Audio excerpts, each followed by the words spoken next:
வாழ்த்துக்கள். சுதந்திர தேசத்துக்காய் இன்னுயிரை தியாகம் செய்தோருக்கு வீர வணக்கம்.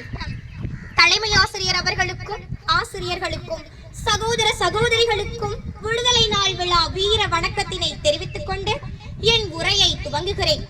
இந்தியாவினை காலனி ஆதிக்கத்தில் கொண்டு வந்தவர்கள் ஆங்கிலேயர்கள். பல்வேறு நடவடிக்கைகளுக்கு பிறகு பல போராட்டங்களுக்கும் பிறகு 1947ஆம் ஆண்டு ஆகஸ்ட் 15ஆம் தேதி நமது நாடு சுதந்திரம் பெற்றது. அதுவும் நள்ளிரவில். உலகையே திரும்பி பார்க்க வைக்கும் வகையில் மகாத்மாவின் அகிம்சை வழி போராட்டம் சுதந்திர போராட்டத்தில் பெரும் பங்கு வகித்தது சரித்திரத்தில் இடம் பெற்றது. சுதந்திரம் அடைந்த செய்தி ரேடியோவில் ஒளிபரப்பப்பட்ட அந்த நிமிடங்களை நினைத்து பாருங்கள். கொண்டாட்டங்களுடன் கலந்த கண்ணீரும் இருந்திருக்கும். நமது இந்திய நாடு சுதந்திரம் பெற்று 79 ஆண்டுகள் ஆகின்றன.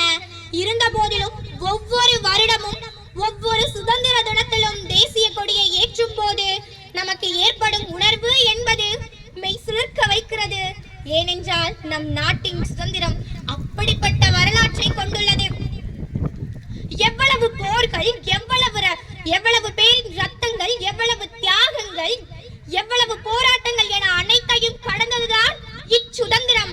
இறுதியாக அன்பிற்குரிய மறைந்த குடியரசுத் தலைவர் டாக்டர் APJ அப்துல் கலாம் கூறியது, ஒரு நாடு ஊழலற்றதாகவும் அழகான மனங்கள் கொண்ட நாடாகவும் மாற வேண்டுமெனில் 3 முக்கிய சமூக உறுப்பினர்கள் மாற்றத்தை ஏற்படுத்த முடியும் என்று நான் உறுதியாக உணர்கிறேன். அவர்கள் தாய், தந்தை மற்றும் ஆசிரியர். மாணவ செல்வங்களாகிய நம் வாழ்வில் தாய், தந்தை மற்றும் ஆசிரியர்களை போற்றுவோம். மதிப்பும் மரியாதையுமான பிரகாசமான சிறந்த நாளைக்காக அவர்களுடன் கைகோர்ப்போம்.